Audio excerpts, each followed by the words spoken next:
វិលត្រឡប់មកជួបគ្នាសារជាថ្មីបងប្អូនទាំងអស់គ្នាបានសម្រាប់ជំរុយឆ្នោតយួនថ្ងៃទី30ខែមករាឆ្នាំ2026បាទព្រីបើដាច់ខែទៀតបាទទេបាទ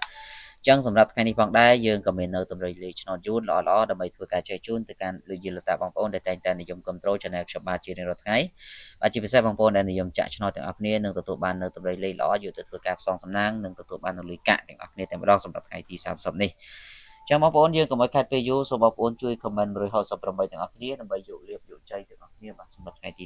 30ចឹងសម្រាប់ម៉ោង1កន្លះសម្រាប់ឆ្នោតយួនថ្មីចំពោះខ្ទង់អូសូមពុកម៉ាមីមីងអូខ្ទង់20និងខ្ទង់8ហើយចំពោះលេខបុកប៉ុសបាទគឺយើងបុក24 25និង86បាទ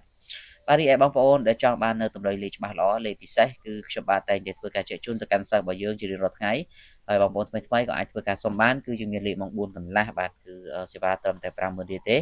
បាទសូមបញ្ជាក់លេខតូច2គ្រាប់ឲ្យលេងទាំង4ប៉ុស្តិ៍បាទតម្រូវឲ្យលេងទាំង4ប៉ុស្តិ៍បើបងប្អូនលេងបានអាចឆាតមកយកទាំងអស់គ្នាមកបានបាទហើយសូមបញ្ជាក់មួយទៀតគឺលេខហ្នឹងគឺចាក់ត្រង់បាទតើទៅចេញចំ100%បានយកសេវាតាមក្រោយរៀលម៉ោង6កន្លះគឺយើងអុកខ្ទង់40និងខ្ទង់7សម្រាប់លេខបុកប៉ុស្តិ៍យើងបុក48 49 74បាទលេខ ABCD អញ្ចឹងសម្រាប់ថ្ងៃនេះយើងក៏មានតែប៉ុណ្ណឹងសូមអរគុណបងប្អូនជូនពរសំណាងល្អទាំងអស់គ្នាបាទសូមគោរពលា